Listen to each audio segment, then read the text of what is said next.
if you are given a duty, you should try as much as you can to write your signature in that duty you have been assigned to. As a chairman of Reformatory, there is no provision for us for oversight. But we deem it necessary, we should be able to go to various correction centers in the country to find out the immediate cause and the problem. It is when we go around that we're able to identify all these problems. You see members here being identified. And that is why you see today, being a budget defense, we should be able to know how to present to the executive.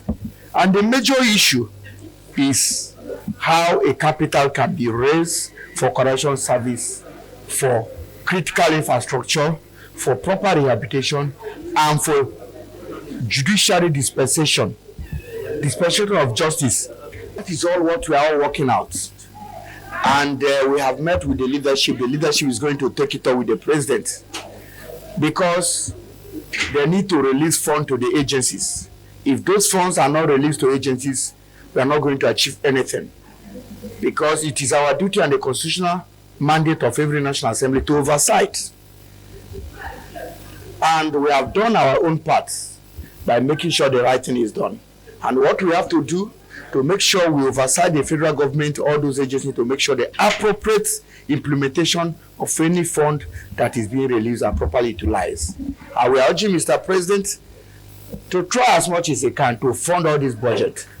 2024 have not fully funded. 2025 have not been funded. We are now 2026, and the masses who voted for us are not happy. That is the truth. Because when so many of all these projects are being done in the rural dwellers, you will see our electorate be happy what their constituents, the elected members brought to them.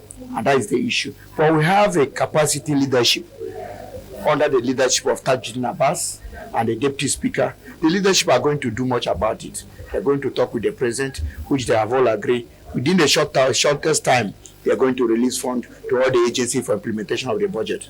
My message to Nigeria, we should have patience. To build a house is not easy. We should have a patience for Mr. President.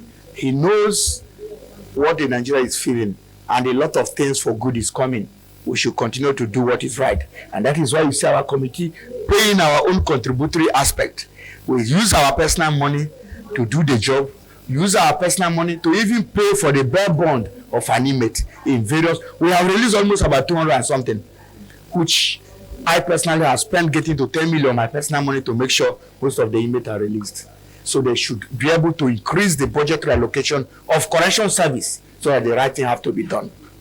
There is not much job breaking now because the services are doing a lot, and you find out the major thing is that they are lacking personnel, which the federal government approved 5,000 people to be recruited, which the recruitment is ongoing.